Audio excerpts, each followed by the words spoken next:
listen to sad music, like not even write. You know, like there's different, I go through different phases, and so just knowing that, okay, whatever mood I'm in right now, like live that out. From time to time my head gets clouded. Often there is love I have to lose.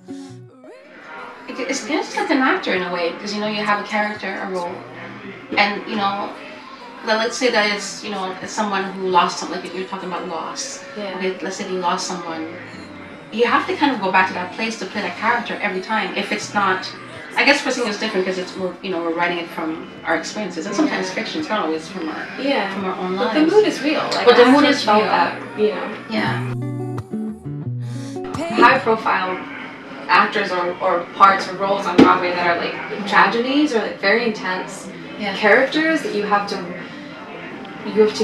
work through some really troubled psyches, or just like live with them, even if you're not there. Like you have to live with that psyche for a long enough period of time that like if the run is too long, actors have to drop out, or they like it's very like if you're working with like troubled psyche. So like, you know, like just like if I'm not gonna publish my drawings because that's just not. I'm not drawing them for the world. I'm drawing them for me to process my thoughts. Like I don't want people to read my journal because it's like, you know, it's personal. This is my way of getting a little bit outside of myself, so it's not all consuming me, but like not enough that's filtered for like I don't know, like it feels like, so there is some kind of restraint. Yeah, there's something to a certain point. I feel that way. Okay. That I need to take care of. There's a very external Mari and there is an internal Mari as well. Okay. And I need to take care of the internal one. Basically, if it's too close to me, I can't. It's hard to share it with the world. Like there needs to be another. Yeah, that's what I was. Yeah, exactly. That's really interesting because a lot of the artists that I love, you know, like when I listen to Nina Simone, you know, I mean, everything was in her music, and you could feel everything in her voice, and you could feel all the emotion. Yeah. And, you know, it was just so authentic because of that, you know. I don't know if I'm always that way. I feel like I understand what you mean by that, because some things are just so personal. Yeah. Where it feels like, I feel like it belongs to me. Exactly. You know? I think we're allowed to do that. I think so. I think so. I had like trouble thinking about that as well. But really? It's just, I don't know. Everyone has boundaries, right? Yeah. It's just boundaries. It's just, and it's your personal boundaries. I've decided to draw the boundaries. That's what you decided for yourself. So we can be, so I'm like, this is a very helpful boundary, and then from within it, like within these limits, all freedom, all exploration, like dive completely in. But like, there's this courageous, everything, but like, in order for me to know that I'm safe to like really explore, then I can be like, these are boundaries, so I know I'm safe. Like, anyone who's playing with me, like we're all safe in this, like these limits. Very interesting. I'm sure. It doesn't matter that much to me who I'm looking at, just that if I catch someone's eye, like that we're there. You know what I mean? Like, and I think it actually has to do with what we were talking about, this mood thing. Like, images right there for me. So like the song begins and the images are already evocative. That's like. This incredible experience happened to me once where I wrote a song about this guy that I have. Whatever, it's fine. I was like, what's that about that I wrote a song? It's cool. I think we all do that sometimes. But it was a little more poignant than that, but it came from a place really it was a very melancholic place.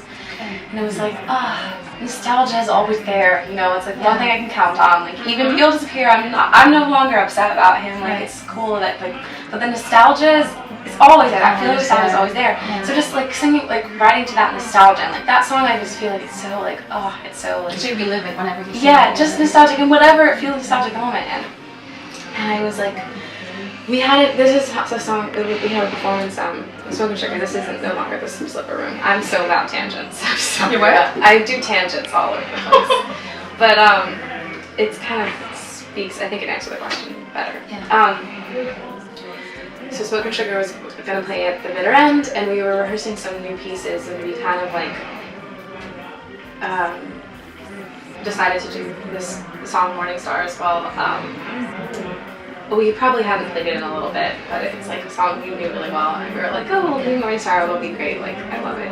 You know. And my friends were visiting from Philly, and they like surprised me at the show because they were seeing my friend Jess as well. Like, they basically did like a double header, and it worked out somehow. The time was amazing, and I didn't expect it. I was surprised to see them, and they hadn't seen my band yet, so it was the first time they saw us at all. It was really exciting to have them there, and I was kind of like attending to them, making sure things happened, and then that song started, and we had a mutual friend pass away earlier that year, and the song started, and I never, ever thought of it as having to do with Claire at all, and I started singing it every single, and it just something because I saw my friend Mel was there, and she kind of went into the back so she could like groove a little bit, and that was fun. She was in the back, and I just saw her at the beginning, and I was like, and it was her. I was just imagining her hear this song for the first time, and all the words meant something completely different to me, and I just started to and I was like, oh, this song means something totally different. That like just because I was writing it for nostalgia, but through one person, but I went to this mood, and I picked up this mood on my friend's face, and it meant something completely different to me then, and I started singing it, and I was like, you know, thank God halfway through the song it picked up a little bit, because I was like, you wouldn't be able to cry. I was like, whoa, I'm starting to cry, and then it like went into cry. I was like, oh my God, and yeah, that because it feels like, and so whenever I start it, it's like getting into that mood of it, and it's wherever, and that can change slightly on the audience, right? And so if it's a big crowd, maybe they're like, or maybe there's dancing, or maybe everyone's sitting down. It's gonna change it, and then it kind of shifts that mood a little bit. Or maybe I'm playing this mood versus a crowd, or maybe I'm playing into it. I don't know, but I definitely like start there. And I'm kind of like, what is this song mean today?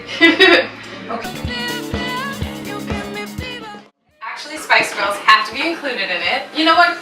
Props to you for admitting it and saying that with confidence and no shame, because it was a great CD. I was like really into Spice. Yeah, Spice Girls. as many as like thousands and millions. As a young lady who wanted to be a singer, I was like, I like this. Yeah. Yes.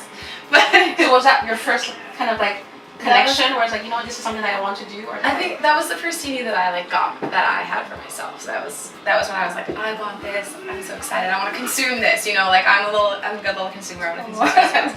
But yeah, I grew up on a lot of the Beatles and Stevie Wonder as a kid, because a lot of my parents' music actually. I was growing up on like Joni Mitchell and Nina Simone, a bunch of like Motown and.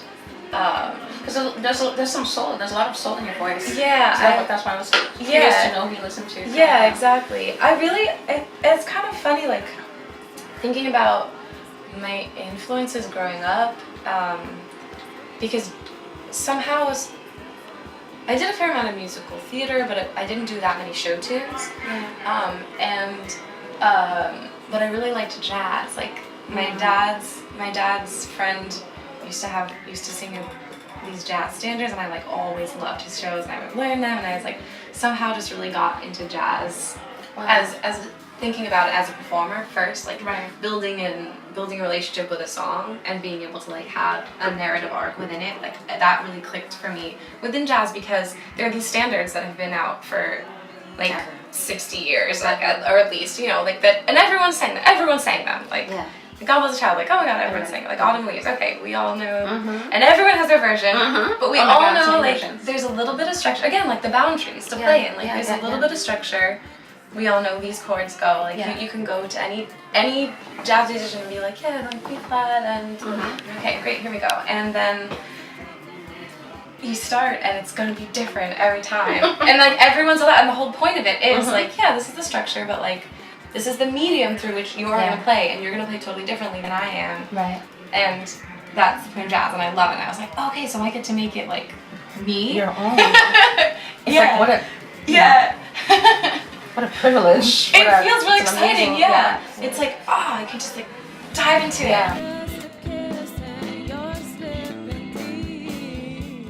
I hope that whatever story I'm telling you, like I just tell it I honor it as much in the way that it's truthful to me, so that it can resonate with someone who it could be truthful to, you know? That was really well said. I tried to find it. I was like, finding I'm doing this right. That was good. Yeah, that's really cool. So do you feel like you are experimenting with your voice? Yeah, When totally. you're like different songs, you feel like experimenting in a different way? Or? Yeah, I'm still trying to figure out. I think it's multifaceted. Most of our voices are, and I don't think it's fair to have to pigeonhole it. Absolutely not. Yeah, I'm like, so what is this story? How can, whatever tools I have, like in my little toolbox, how can I tell it right? In this moment in time,